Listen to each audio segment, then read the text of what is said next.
The last cold spell is finally gone, which means that springtime is finally here in Michigan and the weather is only going to keep getting better. As you can see, we finally have a beautiful sunny day and it is warm and it's going to just keep getting warmer and warmer, which means I finally can go and check on all of those nucs to see which queens actually were able to mate. So there's around 30 nucs that I need to check on today to see if the queens are successful or not. So let's see how we did.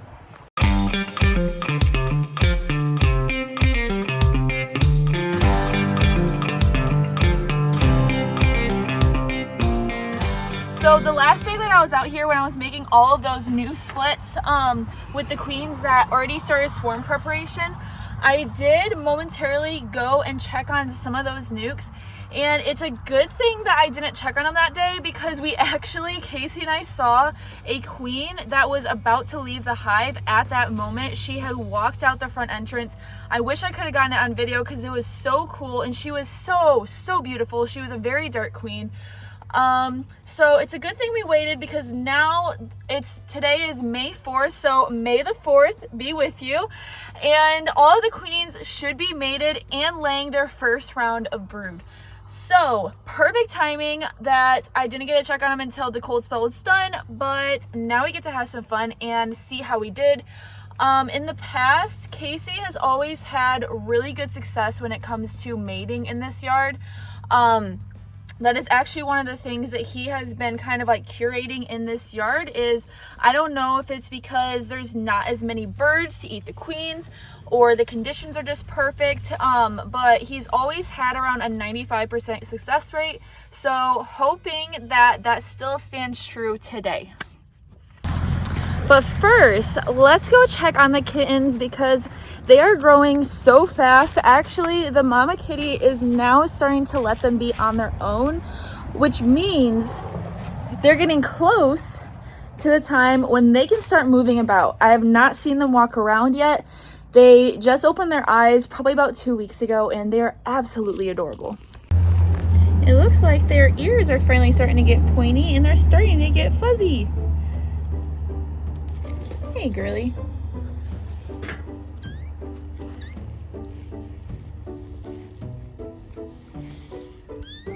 Aww.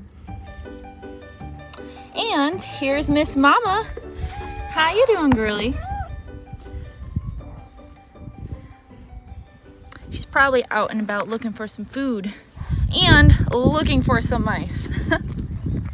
Okay, let the fun begin. Huh? Should I still keep waiting? What? Should I still keep waiting if they're flying right now? All these hives had queens in them. And then they had queens in them last time, and now I'm not finding any queens in them right now. But there's still no sign of eggs. But they're not laying workers yet either. Okay, I might just check a couple and see what I see. Oh my gosh, they are so active today. Holy smokes.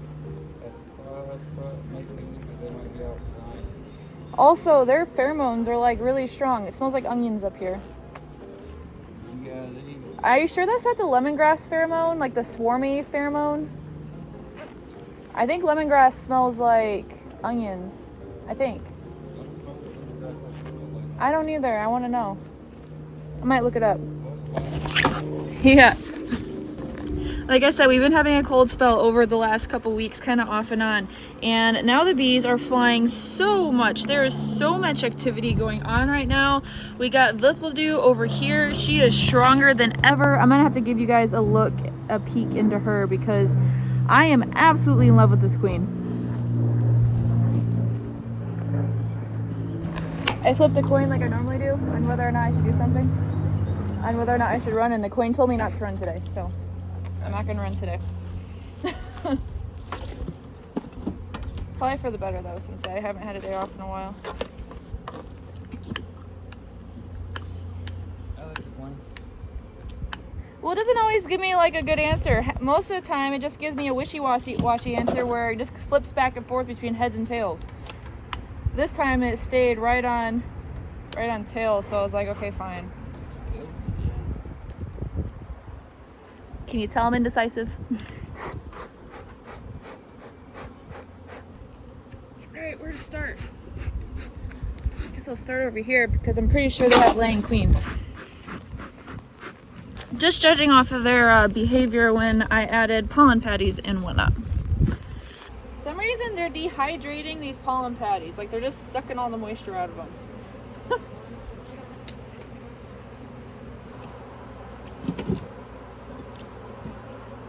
Gosh dang it. I don't think there's a queen in this one. Then they're flying. Well, no. Her cell. What? They took her cell out from the side. Doesn't mean there's no queen in there. There's that one, but then there's that one up there. I don't know if there was something in that one or not. I wouldn't have just put one cell in here though. Is it eating it? So one of the things that I'm looking for when I open up these hives is their demeanor. There is a distinct difference between a hive that doesn't have a queen and a hive that actually does have a queen. When they do have a queen, it almost seems as if the bees already know what they're doing and they are all on some sort of task to do whatever job they're supposed to do. Versus when they don't have a queen, they seem very, very chaotic. And I'll point that out today if I see that. But I'm looking for that, and I'm also looking to see what the cells look like, whether it looks like she might have came out versus them taking the cell down or not even coming out at all. Wow, that's a lot of bees. Holy smokes, they already like took down that pollen patty too. That is a strong looking colony for a walkaway split. That is absolutely great to see, and this pollen patty was like big and they're already taking it down.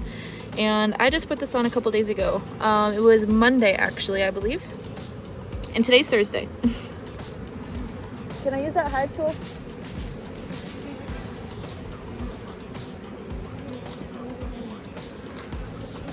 Gosh, this one works. Ooh, should I put that in the video? Oh, but that'll give away the wonder.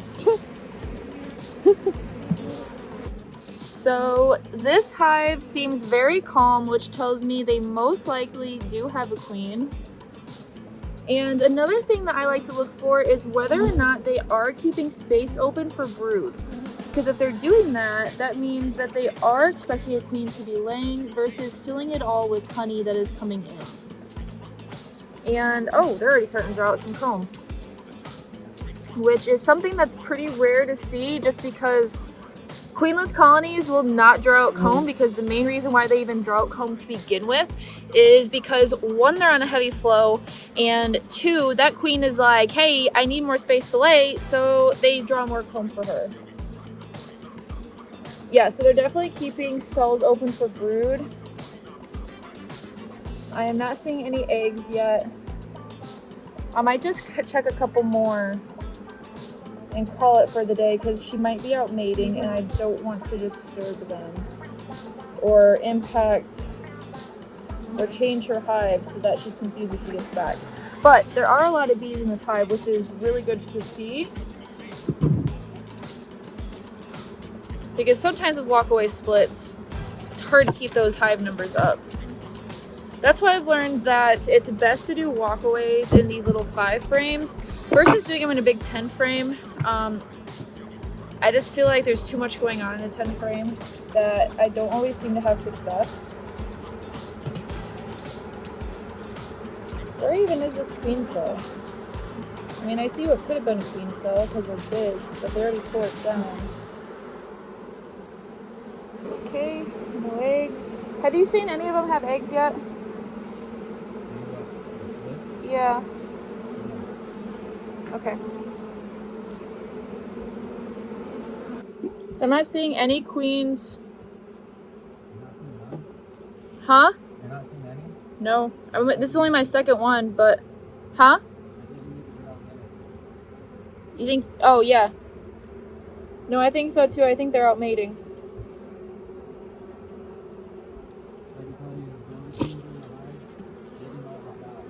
No, that's not how it works. They... Yeah. Well, I never checked any of mine to make sure that they hatched out. But I did the math and they should be laying by now. But we did have those cold days, so that could make a difference in a lot of things. Woo, a lot of bees though. These freaking lids. My gosh, these freaking lids. Want to see this with you? Oh, yeah. Hold on. Ooh, she's laying a lot of drone. Oh, there she is. She's right there. Wait, what does that smell? It kind of smells like grapes. Why does it smell like that? The nectar flow. That smells amazing. Now that's what a hive should smell like. She's got a little egg, like a little part of an egg sticking out of her butt. Let's leave her alone. She is productive as all get out. I have no idea. Every single time I've cracked this hive open, like there's bees overflowing. I can't even like put pollen patties or anything in. Do you want to show off one of those frames? No, I'll show you off one of the top boxes. She's just working on this one. Okay. That's good that she's in the bottom box now, though. Her bees keep her moving. That's good. Well, I'll check back over here when you got that. Okay, turn it around again. Oh my gosh, that is so pretty. Okay, let's see how this next one is. I am now realizing that putting the nucs like this is very hard to access them. You okay? This will always have a love-hate relationship with always... Do you need gloves? I have gloves. He's one of the crazy ones that does not wear gloves when he beekeeps. How does he do it? Many of you guys have asked. I have no idea. I do it with being stung 60 times a day on my hands. Yeah. What's your sting count at now? Roughly in the 720s? Yeah, I got hit a lot the last few days. Like at least one day was 30. Oh my goodness. At least 20 of those were in the hands and arms. Well, you don't even seem to notice the stings anymore. Whenever you get stung, you're just kind of like, oh, you just kind of like just move it, and then it is what it is. Why do bees keep dropping on my feet? Oh yeah, they might be calling the queen because they're sitting here on the front door with their little butts in the air, doing their fanning of their wings thing. If you need this hive tool at all, by the way, feel free to ask. She has drones now. That's good. She's had drone brood for a while. No, I mean like a good quantity. Okay. Good, then she's flooding the area, which is what we want. Okay. Wait. Oh, she's right there. She jumped up a frame. She is so quick. Ah! That is how you kill a queen really quick. Yeah, that happened to me that day I was doing those splits. She just wanted to be on camera twice. She did. Like, hey guys, you're supposed to do an entire series on me. She likes attention. Yeah, no. We need to do that video. I mean, they definitely have all of these cells all polished up, ready for eggs, and they're keeping the brood nest empty. And they're very nice and calm, but I don't think the queens, I think the cold spells we've been getting kind of impacted the queens from fully getting out and about like they wanted to, so I think they're taking advantage of today and doing that. Because I am not seeing any queens, and I know they're in here. And I'm not seeing any eggs yet either. But because these bees are so calm, that tells me that they know they have a queen, at least.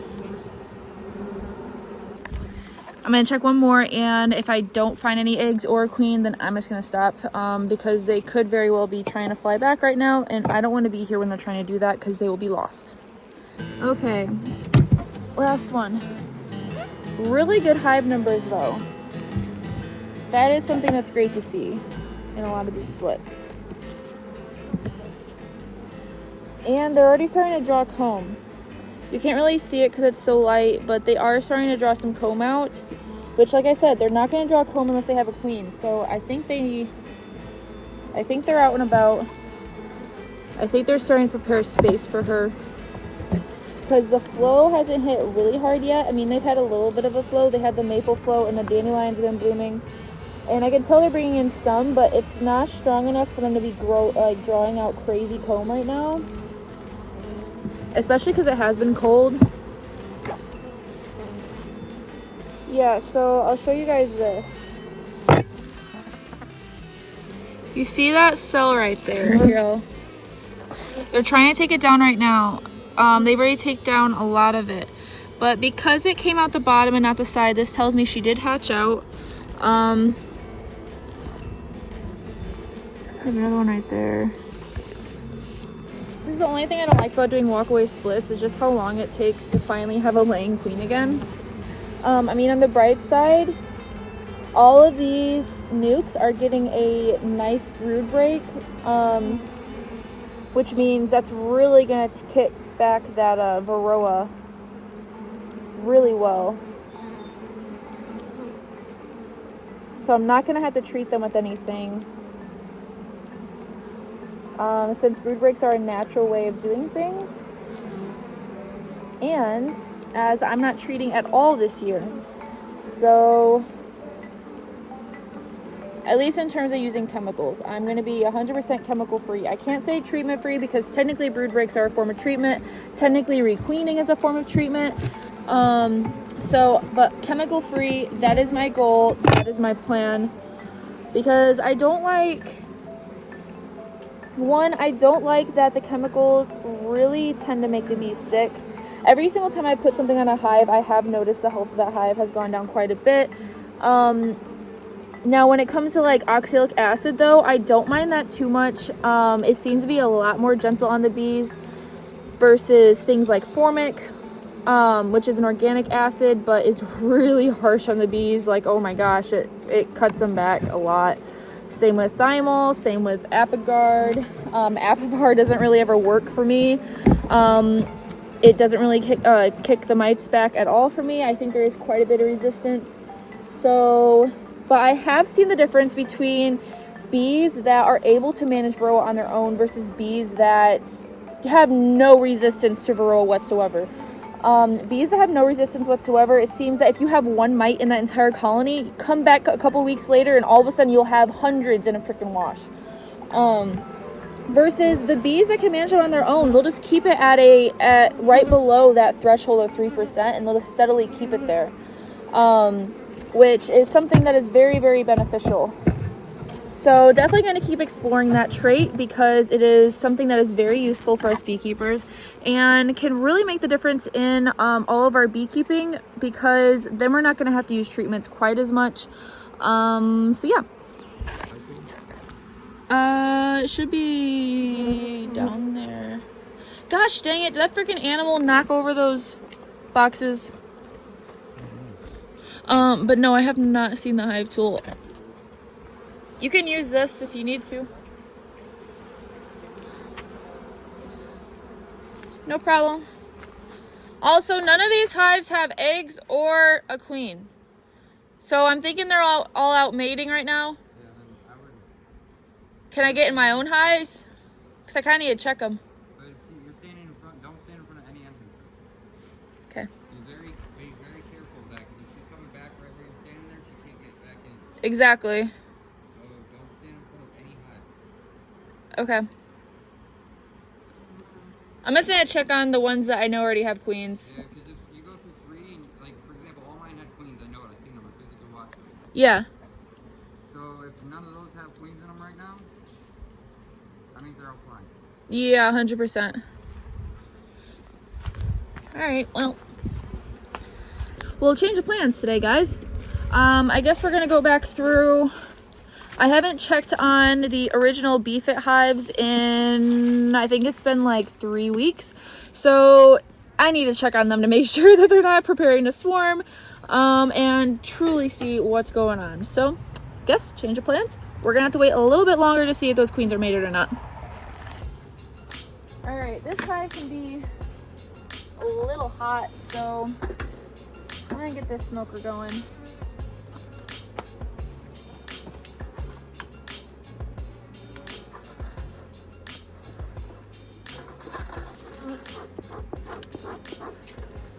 I haven't taken out any of the introducers yet, mainly just because there's so many bees here. I want to give them a small space that they have to defend. I might take it off sometime soon, but not quite yet. Oh my gosh, you're going through this palm patty so fast. All right, let's get on this side though. I don't want to disturb that one next to me in case it's out mating. So here is Her Royal Highness, looking beautiful. She's laying eggs in all of these cells. And this is in a top box, so I'm curious to see what the bottom box looks like. But this is a genetic that was the very first bees that I had ever gotten.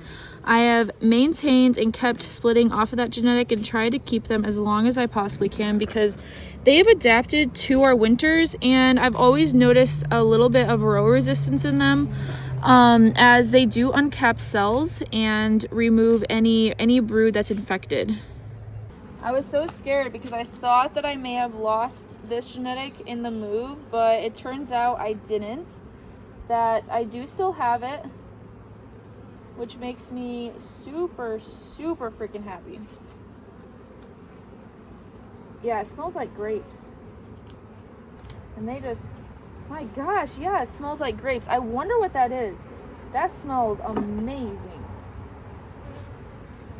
It's interesting though, because the other hives don't smell like this. The pollination hives, they have a completely different smell in my opinion. So it's cool to smell that they smell different. Different kind of stickiness too. And they also build out their comb with a different color. Man, I do not like that wax foundation. I've had nothing but problems with wax foundation. So see how this frame, the comb is curved? It then impacts the brood, and I absolutely hate this. I decided to try wax foundation last year without the wire, and yeah, don't do that. Just learn from me, trust me, don't do it. You're better off just getting plain plastic foundation that's pre-waxed. That or just go straight foundationless, because what happens when you get the wax foundation is it starts to melt. And it's a pain, because when that happens it starts to curve, and then you have the problem that I have, and that is the brood not being able to develop properly because the foundation is curved. All right, let's check on these other ones. So these hives, I had added a queen. Okay, I guess I'll smoke them so they don't get antsy. So I had added another box to this hive because the queen didn't have enough bees to lay a good brood pattern. It was actually looking pretty weak, so I'm curious to see if she's been able to ramp back up because she now has more bees. That was my hope in adding the extra box. So let's see if it worked. And it did in fact work. Every single one of these cells, they got her filling with eggs. And this is only the top box. Looks as though they've drawn out some beautiful comb. This was a new frame that I'd put in here. And they have it drawn out nice with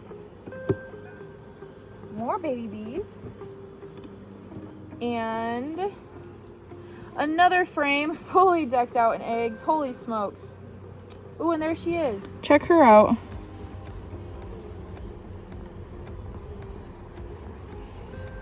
She has this whole entire frame completely laid. When I first checked on this hive, she literally had only eggs on one frame, and she barely had any bees. Only maybe a softball amount of bees to be able to maintain the hive, so she wasn't able to lay more. So I gave her this extra box, and it did in fact work, and it's kind of making me nervous that she's walking off the frame, so hold on a sec. So it did in fact work.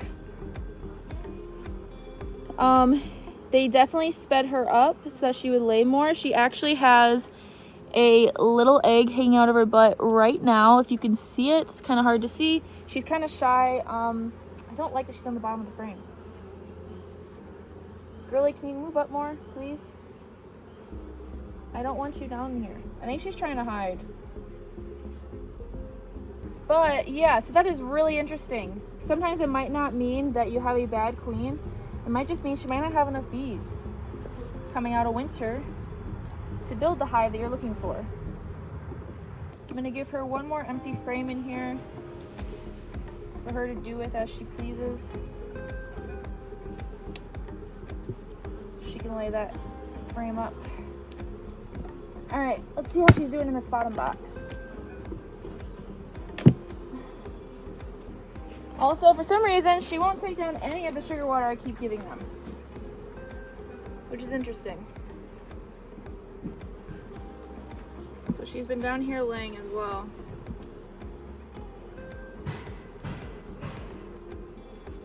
So these hives from last year are my Saskatraz queens, and I have noticed a difference in the different kinds of breeds in comparison to Italians and carnies. I've noticed with Saskatraz, they seem to be a little bit more wary with colder weather. So whenever it gets a little bit cold, they, instead of just completely exploding like Italians do, kind of being reckless, they instead are a little cautious. So instead of like completely blowing up the entire hive with eggs, they just slowly make their circles of the brood nest just slowly bigger and bigger and bigger and bigger. But one cool thing I have noticed is they build up so fast. I don't know how they do it, but you just blink and all of a sudden there's a ton of bees. And they also seem to do really well when it comes to overwintering. They don't really consume a whole lot of resources. Versus Italians, they'll just completely demolish everything that they can possibly get to. So there's pros and cons to Saskatraz that I've noticed.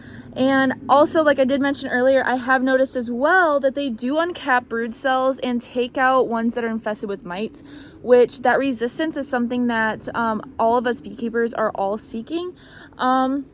So it's gonna be interesting to be able to play with these genetics a little bit more and see if I can kind of cross them with some other genetics and see what I can get out of that, because like I said, there's pros and cons to both sides. I would like them to be able to just fully build up a little bit quicker than they are, but I don't know, in all honesty, they're doing pretty good. A lot of pollen coming in right now, which also makes me so happy to see. So this top box is a super that I'm just gonna take off. I gave it to them because they didn't have much food. They need more food, so I figured this would help them out a little bit. Watch your feet, don't trip. All right, this one's taking on their sugar water a little better. The other one isn't at all for some reason. Ooh-wee! Check out this brood pattern. Now that is a beautiful sight. Holy smokes. That's a keeper. That's a keeper right there. They're starting to build some swarm cups, but they're not charged yet. Got some more eggs. Oh yeah, they're forcing her to lay fast, lay a lot. That is great.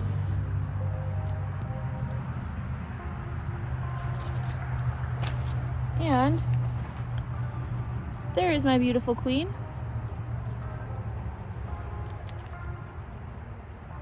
Looking a little skittish. Has an egg falling out her butt, which is exactly like what you like to see in a queen.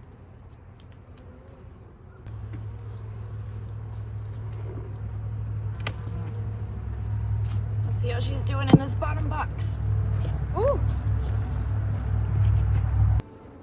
So something that I'm really seeing the difference this year is how much resources really make a difference on the strength of your hive. So last year where I was located, it was kind of like on the outskirts of a city, so there wasn't a whole lot of resources available in the area. Whereas now there is excess resources available, so I've never seen my bees, the Saskatraz genetics that I brought in last year, actually get this big. So I don't know if it's just from the resources that are coming in, or if maybe it's because I added the pollination worker bees to this queen. I don't know if maybe they're the ones that are making her speed up more. But these hives are absolutely just rocking it and looking really, really good after last year. Especially because a lot of my hives did not have a lot of resources going into winter because I made all of those nucs all the way into August last year. Lesson learned there for sure. But shortly after this, I started feeling a little bit under the weather, so I just called it at that for the day and decided to go home and take a nap. So that is it from me today, and I'll see you guys soon.